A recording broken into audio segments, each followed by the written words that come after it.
মায়ের কাছে শেখা প্রথম মাতৃভাষা, পড়াশোনা করে বড় হবার আশা, কিন্তু পড়াশোনা করেও চাকরি হয় না, বেকারত্বের বড় জ্বালা, এই কষ্ট সয় না।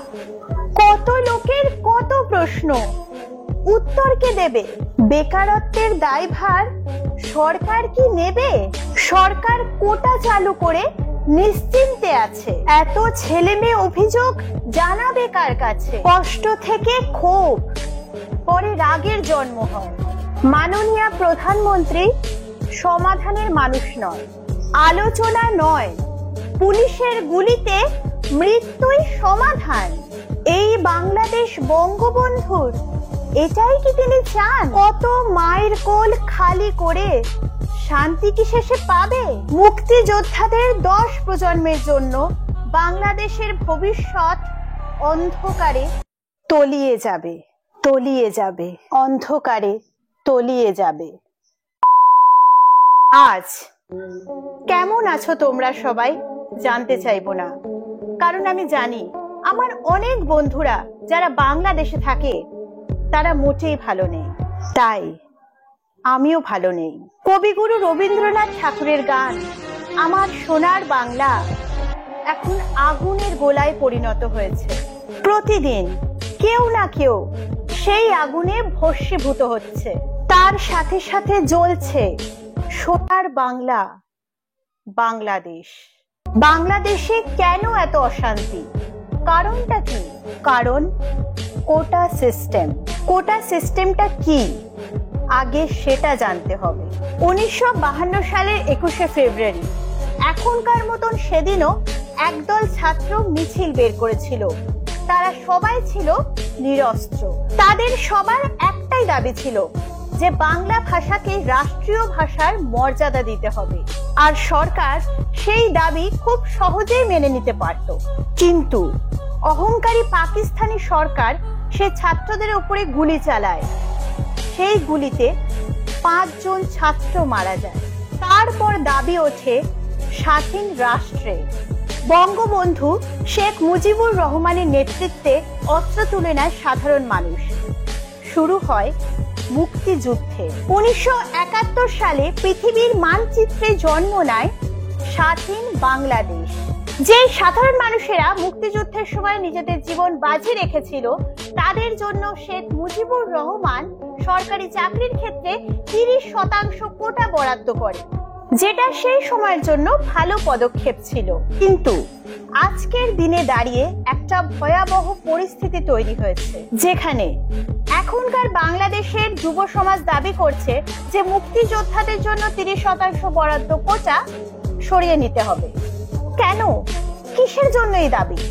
আসলে ব্যাপারটা হলো 1971 সালে মুক্তিযুদ্ধে যে সকল মুক্তিযোদ্ধারা অংশগ্রহণ করেছিলেন তাদের অনেকেরই এখন আর চাকরির বয়স নেই।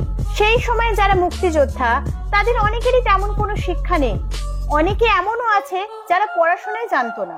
এবারে মুক্তিযোদ্ধা কোটায় তারা কিংবা তাদের সন্তানেরা এই পর্যন্ত ঠিক আছে, কিন্তু 2024 সালে দাঁড়িয়ে দেখা যাচ্ছে শুধুমাত্র মুক্তিযোদ্ধা বা তাদের সন্তানেরা নয়, তাদের নাতি নাতনিরাও কোটার সুবিধা পাচ্ছে। এমনকি অনেকেই আছে যারা ভুয়া মুক্তিযোদ্ধার সার্টিফিকেট বের করে সেই কোটায় চাকরি পাচ্ছে। বাংলাদেশের সংবিধানে মুক্তিযোদ্ধাদের কথা আলাদাভাবে উল্লিখিত নেই, কিন্তু হ্যাঁ, পিছিয়ে পড়া জাতি বা নারীদের ক্ষেত্রে সরকার আলাদা পদক্ষেপ নিতে পারে। মুক্তিযোদ্ধাদের কোটা ছাড়াও 10% আছে নারীদের জন্য, 10% আছে পিছিয়ে পড়া উপজাতিদের জন্য কোটা, 5% আছে নরীগোষ্ঠী অর্থাৎ ইন্ডিজিনিয়াস কমিউনিটির জন্য কোটা, আর 1% আছে প্রতিবন্ধী কোটা। মানে সব মিলিয়ে 56% সিট আগে থেকেই রিজার্ভ। বাকি মাত্র 44% সিট থাকে মেধা তালিকার জন্য, যেখানে বাংলাদেশের মোট জনসংখ্যা হলো 17 কোটি। বর্তমানে বাংলাদেশে মুক্তিযোদ্ধাদের সংখ্যা হলো 2.5 লক্ষ। তাহলে বুঝতে পারছো মেধাবী ছাত্রছাত্রীরা কিভাবে চাকরি পাবে। এই আন্দোলন 2018 সালে হয়েছিল, কিন্তু তখন সরকারের নেওয়া কিছু ভুল পদক্ষেপের জন্য এখন এত মৃত্যু হচ্ছে, এত হিংসা হচ্ছে। 1972 সাল থেকে চলে আসা এই কোটা সিস্টেমের জন্য যুব সমাজের মধ্যে একটা ক্ষোভ ছিল। 2024-এ এসে যেটা আন্দোলনের রূপ নেয়। যুব সমাজ কখনোই পুরো কোটা তোলার কথা বলেনি। 2018 সালেও তারা শুধুমাত্র মুক্তিযোদ্ধাদের জন্য বরাদ্দ 30% কোটা তোলার কথা বলেছিল, আর এখনো তাই বলছে। যদি মুক্তিযোদ্ধাদের জন্য বরাদ্দ 30% কোটা তুলে নেওয়া হয়, তাহলে মেধাবীদের জন্য, সাধারণ ছাত্রছাত্রীদের জন্য 74% কোটা বরাদ্দ হবে। 2018 সালে সরকার কথা শুনেছিল, কিন্তু অন্যভাবে। তারা সেই সময় শুধুমাত্র মুক্তিযোদ্ধাদের জন্য বরাদ্দ কোটা তোলেনি, উল্টে পুরো কোটা সিস্টেমকেই বাতিল করে দেয়। এর ফলে বঞ্চিত হয় প্রতিবন্ধীরা, নারীরা, পিছিয়ে পড়া উপজাতিরা। এর থেকে সূত্রপাত 2024-এর আন্দোলনে। 2018 সালে নারীদের, পিছিয়ে পড়া উপজাতিদের কোটা বাতিল করার ফলে তারা হাইকোর্টে আপিল করে। অপরদিকে মুক্তিযোদ্ধারাও হাইকোর্টে আপিল করে তাদের 30% কোটা ফিরে পাওয়ার জন্য। 2024-এর 5ই জুন বাংলাদেশের হাইকোর্ট জানায় যে 2018 সালে সরকার যে কোটা সিস্টেম বাতিল করেছিল সেটা সম্পূর্ণ অন্যায়, অনৈতিক। চাকরির ক্ষেত্রে কোটা সিস্টেম চালু করতে হবে, মানে সেই মুক্তিযোদ্ধাদের জন্য বরাদ্দ 30% কোটা আবার চালু করা হলো। এরপর 2018 সালের মতন যুব সমাজ আবার আন্দোলনে নেমে পড়ে, আর তাদের একটাই দাবি, কোটা সংশোধন করতে হবে। এই সময় বাংলাদেশের প্রধানমন্ত্রী শেখ হাসিনার একটা বক্তব্য সামনে আসে, যেটা যুব সমাজের মনে জ্বলে ওঠা আগুনের মধ্যে ঘি জ্বালার কাজ করে। মুক্তিযোদ্ধাদের নাতিপুতিরাও পাবে না, তাহলে কি রাজাকারের নাতিপুতিরা পাবে? এরপর আন্দোলন আরো তীব্র হয়, স্লোগান ওঠে, চেয়েছিলাম অধিকার, হয়ে গেলাম রাজাকার। রাজাকার বাংলাদেশের ঘৃণিত জাতি, যারা যুদ্ধের সময় লক্ষ লক্ষ নারীকে ধর্ষণ করে, লক্ষ লক্ষ মানুষকে হত্যা করে। কথাই আছে না, একটা দেশকে ধ্বংস করতে গেলে সেই দেশের যুব সমাজকে ধ্বংস করতে হবে, তাদের ভবিষ্যৎকে ধ্বংস করতে হবে, তাহলে দেশ ধ্বংস হয়ে যাবে। এই অবস্থা এখন বাংলাদেশে। আন্দোলনকারীদের আন্দোলন করারও অধিকার কেড়ে নেওয়া হয়েছে। এই যুব সমাজের আন্দোলনে যোগদান করেছে ছাত্রলীগ আর পুলিশ। এই ছাত্রলীগের নেতারা, কর্মীরা এই যুব সমাজের ছাত্রছাত্রীদের উপরে অমানবিক নির্যাতন করছে, অত্যাচার করছে। পুলিশ এই আন্দোলনকারীদের উপরে রাবার বুলেট, টিয়ার গ্যাস, এমনকি সাউন্ড গ্রেনেড ফায়ার করছে, যেন 2071 সালের আন্দোলন। প্রধানমন্ত্রী শেখ হাসিনা বলেছে, সুপ্রিম কোর্ট 7ই আগস্ট পর্যন্ত হাইকোর্টের রায়ের উপরে স্টে অর্ডার দিয়েছে, যে মুক্তিযোদ্ধাদের জন্য যে 30% কোটা বরাদ্দ করা ছিল সেটা এখন কমিয়ে 5% নামানো হয়েছে। তবুও আন্দোলন কমছে না, কারণ এই আন্দোলন চলাকালীন পুলিশ বহু মেধাবী ছাত্রছাত্রীকে নির্মমভাবে হত্যা করেছে। এই আন্দোলনের জন্য 200-র কাছাকাছি মানুষ মারা গেছে, আর 2500-এর বেশি ছাত্রছাত্রীকে পুলিশ অ্যারেস্ট করেছে। এই সময় আমাদের পশ্চিমবঙ্গের মাননীয় মুখ্যমন্ত্রী মমতা বন্দ্যোপাধ্যায় জানিয়েছে যে বাংলাদেশ থেকে কোনো মানুষ যদি রিফিউজি হিসাবে আমাদের বাংলায় আসে, তাকে আমাদের বাংলা আশ্রয় দেবে, থাকার জায়গা দেবে, তাদের পাশে থাকবে। এর থেকে বোঝা যায় যে আমাদের মাননীয় মুখ্যমন্ত্রী মমতা বন্দ্যোপাধ্যায়ের মন কতটা বড়। আসলে কোটা সিস্টেম সব জায়গায় চলে, আমাদের পশ্চিমবঙ্গে তো স্পেশাল কোটার ব্যাপার আছে, আর এই স্পেশাল কোটাটা হলো ঘুষ কোটা। কি বলে? তুমি যদি মোটা অঙ্কের টাকা দাও, তাহলে সাদা খাতা জমা দেওয়া সত্ত্বেও তোমার সরকারি চাকরি নিশ্চিত। আর যারা যোগ্য প্রার্থী, তারা তাদের দাবি আদায় করার জন্য অনশনে বসে। এই অনশনের সময়সীমা এতটাই দীর্ঘ যে অনশন চলতে চলতে সে চাকরি প্রার্থীদের চাকরি পাওয়ার বয়স পার হয়ে যায়। এবারে নিশ্চয়ই ভাবছো যে এই সকল ছাত্রছাত্রীরা এবারে কি করবে। তার জন্য আমাদের মাননীয় মুখ্যমন্ত্রী একটা পরিকল্পনা করে রেখেছেন।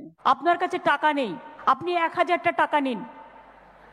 1000 টাকা জোগাড় করে একটা কেটলি কিনুন আর কয়েকটা মাটির ভাঁড় নিন, সাথে কিছু বিস্কুট নিন, আস্তে আস্তে বাড়বে। প্রথম দিন আপনি বিস্কুট নিলেন প্রথম সপ্তাহে, তারপরে সপ্তাহে মাকে বললেন মা একটু ঘুগনি তৈরি করে দাও, তারপরে সপ্তাহে একটু তেলে ভাজা করলেন। দেখবেন লোককে দিয়ে কুলোতে পারবেন না, আজকাল এত বিক্রি আছে। হ্যাঁ এটাই তো, চা বিক্রি করতে পারো, ঘুগনি বিক্রি করতে পারো, তেলে ভাজা বিক্রি করতে পারো, এই করেই তুমি কোটিপতি হয়ে যাবে। কিন্তু বলছিলাম যে ওইসব সার্টিফিকেট গুলোর কি হবে? না না মানে দিনরাত খেটে এত যে পড়াশোনা করে এই যে রেজাল্ট, সার্টিফিকেট, ডিগ্রি, এগুলোর কি করবো? ওইগুলোকে একটা কাঠি গুজে নিলেই একটা ঠোঙা হয়ে গেল, পয়সা দিয়ে কিনতেও হলো না। একটা ঝালমুড়ির কৌটোর মতো কৌটো করে নেবেন, একটু বাদাম দিয়ে দেবেন, একটু ছোলা দিয়ে দেবেন, দারুণ বিক্রি হবে। ডিগ্রি, তোমার যে সার্টিফিকেট, তোমার যে দিনরাত খেটে পরিশ্রম করে যে সব ভালো ভালো রেজাল্ট গুলো, সেগুলো দিয়ে ঠোঙা বানাও, সেই ঠোঙাতে ঝালমুড়ি বিক্রি করে কোটিপতি হয়ে যাও। একটা কথা মানতে হবে, আমাদের মাননীয় মুখ্যমন্ত্রী কিন্তু অসাধারণ। তাহলে সাথে নিয়ে এসেছিলাম রোদ্দুর, দিয়ে গেলাম কিছু বর্ষার সুমধুর, ফিরে যাচ্ছি, আবার ফিরিয়ে দিলাম গুরু পূর্ণিমার সেই আলো। ভাবা যায়, তাহলে তো ব্রহ্মা, বিষ্ণু, মহেশ্বর সব আমাদের দিদির মধ্যেই আছে। জয় হো দিদি কি জয় হো। আর শুধুমাত্র তাই নয়, 1000 টাকা ধার করে যাতে তোমাদের ব্যবসা না করতে হয়, তার জন্য তো দিদি দিচ্ছেই না লক্ষ্মী ভান্ডারে 1000 টাকা, সিনিয়র সিটিজেনদের জন্য 1200 টাকা, নারায়ণ ভান্ডার, না না নারায়ণ বলে কোনো ভান্ডার নেই, আশা করি আগামীকাল হয়েও যেতে পারে। একবার ভাবো তো, আমাদের মাননীয় মুখ্যমন্ত্রী মমতা বন্দ্যোপাধ্যায় দিদি এত ট্যালেন্টেড, এত ভালো মানুষ, তাও যে লোকে কেন দিদিকে নিয়ে এত ভুলভাল কথা বলে সে বুঝেই পাই না, আমি বুঝেই পাই না। মানে দিদি এত ভালো মানুষ, এত ভালো মানুষ, বলছি যে দিদি আরে এত এত প্রশংসা করলাম, একটু কি লক্ষ্মী ভান্ডারের টাকাটা 1 থেকে 2 করা যাবে? দিদি যতই দাও ততই চাই। বাংলাদেশের মাননীয় প্রধানমন্ত্রী শেখ হাসিনার উদ্দেশ্যে শেষে কিছু বলতে চাই। মেধার বদলে আবু সাইদ গুলি উপহার, আর কত মেধার ধ্বংস করবে? এবারে উত্তর চাই। এই প্রতিবাদ বাংলাদেশ থেকে বিশ্বে ছড়িয়ে পড়ছে, কত বাবা মার চোখের জলে পাপের খরা ভরছে। মুক্তিযোদ্ধা নাকি রাজাকার, বিচার কারা করে? যারা নিজেই নির্মমতায় রাজাকারের দলে পড়ে। পারলে এই আগুন নেভান, নয়তো দেখতে পাবেন আগুনের হলকানিতে আপনিও জ্বলে যাবেন, আপনিও জ্বলে যাবেন, আপনিও জ্বলে যাবেন।